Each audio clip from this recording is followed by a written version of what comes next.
G'day there guys, how's it going? Markee here, back again with another episode of r/legal advice. Now if you're in the mood for some good bloody content, I want you to sit back, relax, and enjoy the ride. Posted by user Gun Throwaway 987654, titled USA, I believe I was wrongly denied the ability to purchase a firearm. I recently attempted to purchase a rifle, but got a denial on the NICS background check. I do have one criminal conviction that I believed could be the reason, but I am not so sure. The form specifically asks if you have been convicted of any felony or of any misdemeanor that has the potential for a sentence exceeding 1 year.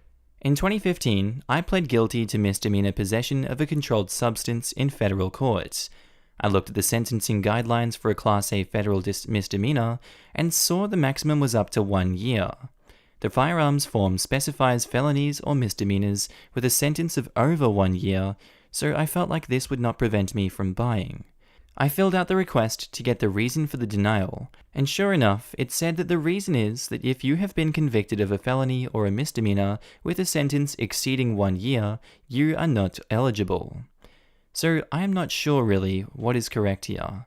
I could go and get certified court papers to show them the maximum penalty, but I feel like maybe I am misunderstanding something.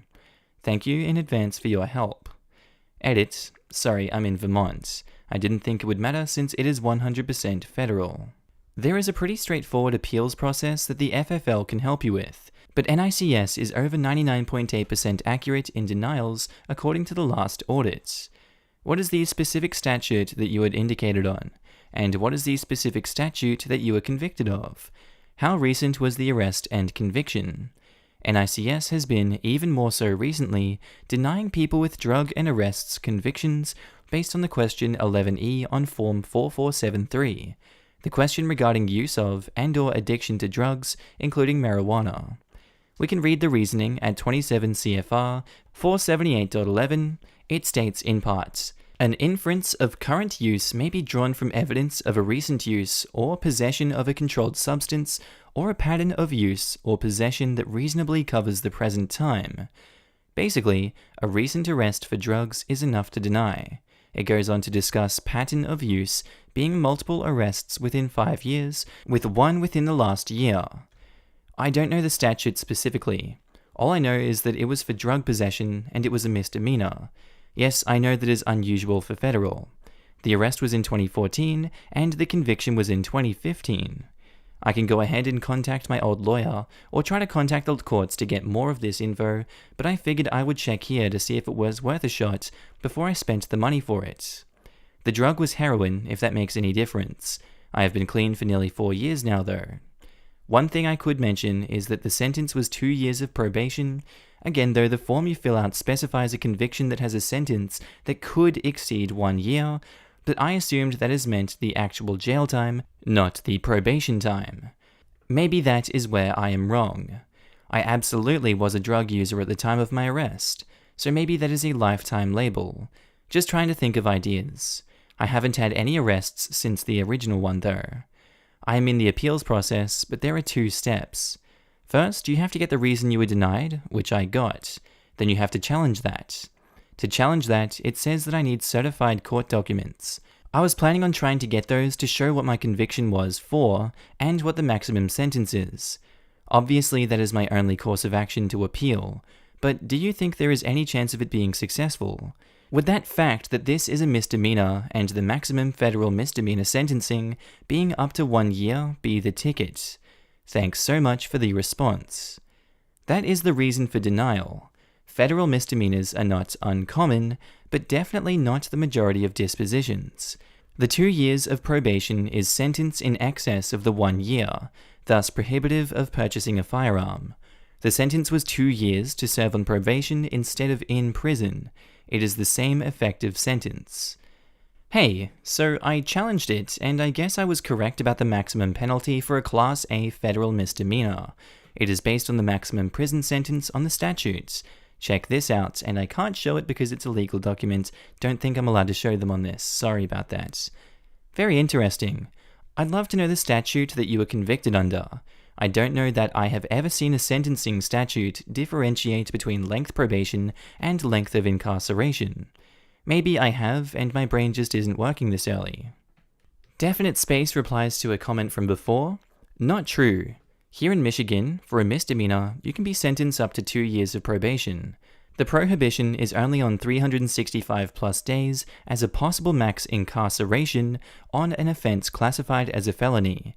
There is an exemption for state misdemeanors up to 2 years. Probation does not count towards that. From the 4473 form, punishable by imprisonment for a term exceeding 1 year, this does not include state misdemeanors punishable by imprisonment of 2 years or less. Opie, gun throwaway, needs to look at PACER, or contact the court where he was convicted to see the exact statute he was convicted of, followed by an FBI fingerprint background check to make sure it's accurate. Source: I'm a probation officer in Michigan. That is state prosecution. The OP was a federal prosecution, so state expungement procedure is irrelevant. The only possible expungement in the federal system are the 2 reasons I posted above: clerical error and under 21 misdemeanor possession offense. Out of curiosity, as I am not familiar with your state, could you post up the statute that differentiates between a probationary sentence and a sentence of incarceration for purposes of expungement? Anything I said had nothing to do with expungement. I am not disputing what you said about that at all. A misdemeanor conviction for OWI second, which is a 1-year max jail sentence, commonly carries less than 14 days and 2 years of probation as a standard sentence in my court. An OWI second offense, for which there is no way to expunge it or have a deferral for it, here in Michigan does not prohibit firearm possession. A third offense, which is a felony, does. As for the expungement, here in Michigan, called setting aside a conviction, only looks at the time since the end of the sentence: probation, parole, jail, or prison. Up to 1 felony, no more than 2 misdemeanors also in your record, or 2 misdemeanors, no felonies, can be set aside. Traffic offenses, including drunk drivings, are not eligible. So you're saying that if a person was facing a misdemeanor with a 2-year probation sentence, they would not necessarily be ineligible because they were not facing an actual 1-year prison sentence? So I was convicted in the federal court in Burlington, Vermont. Can I contact them to see the specifics? I looked at the process to actually get your FBI record, and it is an extensive process for an amateur. I don't mind doing it if there is a snowball's chance, but I don't want to necessarily go down that road if you guys say there is no point. Correct. You are not in one of these following categories. You are able to possess a firearm. State laws may apply. Fugitives from justice, people who are unlawful users of or are addicted to narcotics or any other controlled substances, including medical marijuana, see below. Persons adjudicated as a mental defective or who have been committed to a mental institution. Persons who have been convicted in any court of a crime punishable by imprisonment for a term exceeding 1 year. Persons who are under indictment for a crime punishable by imprisonment for a term exceeding 1 year. Military veterans discharged under dishonorable conditions. Persons who have renounced U.S. citizenship. Aliens illegally in the U.S. Persons subject to a court order that restrains them from harassing, stalking, or threatening an intimate partner or child of such intimate partner. And persons convicted in any court of a misdemeanor crime of domestic violence. Instead of contacting the court, go to PACER and search your name. It's free up to $30 of use per quarter. Get your court records, then look at the list from above. Then you can determine if it's worth your time. Jesus Christ, they talk for like 10 more comments below that of just legal jargon. It hurts my head. Update. USA. I believe I was wrongly denied the ability to purchase a firearm. So this probation officer got into the replies and said the first thing I needed to do was verify my entire criminal history. I got a PACER account and found it. The only crime I had been convicted of has a punishment of not more than 1 year, so I thought I should be good. I was very nervous though because if I was wrong, it would mean that I potentially committed a felony by marking that I was legally allowed to own a firearm on the purchase form. I went to my local police and got my fingerprints taken and assembled all of the information needed to challenge a denial. I sent it in and I just got this back instructing the FFL I went to that I am good to go. I'm really thankful to the guy who told me to pursue this even though it was a pain. Again, I don't think I can show it. It has FBI all over it. I'm not one to get in legal trouble. I'm going to have to post on this thread my own one. Hey, I put a legal document on my YouTube channel and now the feds are after me. Help, I'm an Australian. Sorry about that, but hey, I'm happy he can get his gun. That's cool. Posted by user Anon19365474001, titled, "Can I continue to text my ex-wife even though she has told me to stop?" Oh, just keep going. What's the worst that could happen? My ex-wife and I divorced last year and are supposed to share custody of our 15-year-old son. We have a standard visitation schedule. For the last year, I have rarely seen my son. When he's supposed to come over, he will just decide not to come over. Sometimes he will text me beforehand, and sometimes he won't. My son has told me that his mother won't allow him to come over, along with telling me the only time he can call me is when his mother isn't home. He's told me that his mother goes through his phone and gets upset when she sees he's called or texted me. I have spoken to a lawyer, and as soon as I can afford to pay the retainer, I will hire him. In the meantime, I'm just trying the best I can to keep a relationship with him. The lawyer said that I need to start sending my ex-wife a text as the designated time asking where my son is, since in the divorce decree, she is supposed to bring him to my home. The lawyer said to then send her another text about 30 minutes later, stating the time and asking where my son is. I've been doing that since March. That is the only texts I send her.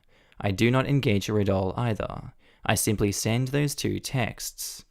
Sometimes she ignores my texts altogether, and sometimes she will answer and say something along the lines of, "He's not coming." Lately, she texts things like, "Quit harassing me" or "Stop texting me, he's not coming." Again, the only texts I send her are, "It's 6, where's son's name?" And then, "It's 6:30, where's son's name?" Yesterday, she told me to quit texting her, and if I don't, she will file harassment charges against me. Is that considered harassing? Do I need to stop texting her? We're in Texas. Am a lawyer. This isn't harassment. In Texas, according to Texas Penal Code 4207, for a text message to be harassment, it must be made with intent to harass, annoy, alarm, abuse, torment, or embarrass another. When you're asking where the kid that you have court-ordered visitation rights with is, no court is going to think that you're sending texts because you want to harass your ex-wife. Keep in mind, though, that this can change pretty easily. If you sent enough of them, or if circumstances changed, or your idea of the custody dispute is somewhat wrong, these texts could start looking like they're intended to harass pretty easily. If for some reason you discover my identity, don't consider me your lawyer. We don't have an attorney-client relationship. I like that they put that disclaimer at the end there. Thank you for your answer. I assumed it wasn't harassment, but since I haven't hired my lawyer yet, I can't just contact him and ask. Hopefully by the end of June, I'll be able to hire him. Have your lawyer take your proof and a list of all missed visitations, days and times, and file contempt on her. Request court-ordered enforcement and that make-up time be granted to you. You can also request, sometimes granted depending on your state, that further denial of court-ordered visitation will result in a change of custody and primary placement to you. This would also include a change in child support, of course. That's something the lawyer told me that he would do. File contempt because she wasn't bringing him here when he's supposed to be with me. Hopefully at the end of June I can hire him and get the ball rolling on all of this. I've seen the judge give custody to the parent that was being withheld from. She can file a stalking injunction, and I'm not a lawyer, but I don't see a judge viewing a "where is my child" text as harassing. Another alternative would be to call the police when she doesn't show up. I've had to do that multiple times. In some states, they might tell you it's a civil matter, but I've always had the officer call the ex and lecture him about contempt of court. When you file contempt, you can bring the police reports and shots of the texts, you have proof. If I had that much evidence, I probably wouldn't bother to hire a lawyer. I am a lawyer. Save all the texts, as she is violating the court by preventing access to your child, and judges do not like that at all. If you cannot afford an attorney, which you should absolutely get in this circumstance, as a last-ditch, desperate measure, there are forms online in most jurisdictions, such as Motion for Enforcement of Custody Agreement, or something similar to that. Again, highly advise you obtain a lawyer, but filing by yourself is an option that exists. You are losing visitation time you can never get back. The family court judge might even ask her questions about her behavior if they see you file pro se without counsel. If she continues to disobey the court order after a judge tells her she must, you can write a writ of habeas corpus. Again, there is likely an online form, and the judge will order the police to go get your son and bring him to the courts to be turned over to you. Finally, get a lawyer. See if you can make a good faith payment, maybe half of the retainer, to get the case started and sign a payment plan. There is a real chance she gets back off once the court is involved, and she realizes she also now needs to pay an attorney. I save every text from her and my son. Once I hire my attorney, which I'm hoping I'll have the money for the retainer by the end of June, and yes, my lawyer said once I hire him, he wants copies of all texts from both. He told me to record every conversation with my ex-wife, though there are none. We don't communicate except via text, and again, it's only those texts asking where my son is. I'm debating on recording my son because he's admitted several times it's his mother that won't allow him to come over, but I'm also afraid that will ruin the trust he has in me. Ask your lawyer, but surreptitiously recording your son sounds like a bad idea. It does to me as well, and it's why I haven't done that yet. But during our conversations, that only happens when my ex-wife is not there. He tells me she is the reason he can't come over. Not a lawyer, but I think it's a good idea to take notes from all these conversations with your son. On month, date, at hour, minute, son told me XYZ. As someone who has been the child in a divorce where I've had two parents who wanted to spend time with me, keep fighting to see him. Listen to your lawyer. I can't express how much it meant to have two parents make an effort. Growing up is difficult and he needs his dad. If your son wants to see you and wants to speak with you, keep being persistent. As long as your child is not endangered by seeing you or doesn't have any sort of restraining order against you, you deserve to be there and to be a father. You get that lawyer and you fight for your son. Obviously, when you can afford the retainer, good luck. Posted by user Mini Maiden Ally, titled, Cousin's girlfriend, 15/16, is trying to sign away cousin's, 17, baby to her sister in Pennsylvania, US. Not sure if this breaks any rules, but my cousin and his family don't use Reddit. Need some help. My cousin got his girlfriend pregnant, baby is due in May. Here is what I know. He wants to be in the child's life, and so does the rest of his family. His mum, his grandmother, and grandfather. The girlfriend wants to sign her parental rights to her sister and the sister's pedo-boyfriend/husband. He's in jail right now. My cousin's mum and grandma told her she can sign, but he won't be signing anything. They say the baby only needed 3 onesies and a small box of diapers and nappies. They didn't even get a crib or a bassinet. They said they just put the baby in a dresser drawer. I'm not a mum, but I know that's BS. The girlfriend's house is falling apart and not safe for a baby. I told them if they can get pictures to prove it. We think they, girlfriend and her family, just want the baby for government money. The first thing the girlfriend's mum did when she found out the girlfriend was pregnant was call the place to find out if they could get food stamps for the unborn baby, and upon being told no, she was ticked. They're trying to play it off like the baby was always intended for the girlfriend's sister. What caused me to post? Today was of the ultrasounds. My cousin wanted to be in the room, but the girlfriend said no, she wanted her sister. Cousin was heartbroken but said, okay. No judgment, her body, her choice. He asked for ultrasound pictures and was told no. No one can afford to get a lawyer or court costs. 1. What can he do to get pics? 2. If the girlfriend signs her rights to her sister, what can my cousin do to get custody of his baby? I'm very scared for the safety of the baby if what my aunt tells me is true. Will update when I know more. Thank you to anyone who can help. He has no right to anything related to the pregnancy. That includes ultrasound pictures. He should register with the PA Putative Fathers Registry and contest any adoption proceeding. He needs an attorney. Bingo. I would supplement that, when the child is born, the dad can and should immediately file a petition to establish paternity and custody. Getting legally established as the father will mean the child cannot be signed over without including the father in the process. Edited to add, the father should sign nothing until he gets a DNA test. The court will not look down on him for refusing to sign the birth certificate or similar until DNA tests can be done to establish that he is actually the dad. Update.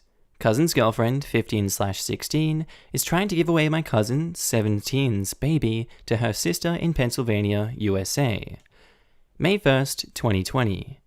As far as I know, they have made up a bit. I believe he registered with the putative father's registry as suggested in the comments of my original post. Thank you for that. The girlfriend is possibly in labor or having a medical emergency, and the girlfriend's mother won't take her to the hospital. Neither my cousin or his girlfriend drive. She's been having bad cramps and told him her mucus plug fell out. That was Monday or Wednesday, and it's now Friday. She had an appointment today, Friday, and her mother wouldn't take her. What's she waiting for? The baby to be born on the bathroom floor? It's probably a stupid question, but with all that's going on with the virus, could my aunt, the baby's paternal great-grandmother, or cousin's mother, the baby's paternal grandmother, take her to the hospital if the girlfriend wants to go without her mother's permission? We are worried about her losing the baby because of her mother, the baby's paternal grandmother. Thank you to anyone who can help. The girlfriend should call 911 or arrange a ride to the hospital as soon as possible. She doesn't need her mother's permission to receive urgent medical treatment. I would recommend calling the police via 911 to have a wellness check done on your cousin's girlfriend if her mother will not take her for medical care and the girlfriend is too scared to call for emergency services herself due to backlash from the mother. Please get her and baby some help. Anyone can make this call for a wellness check. All you need is her address. She does not need her mother's permission to seek emergency care.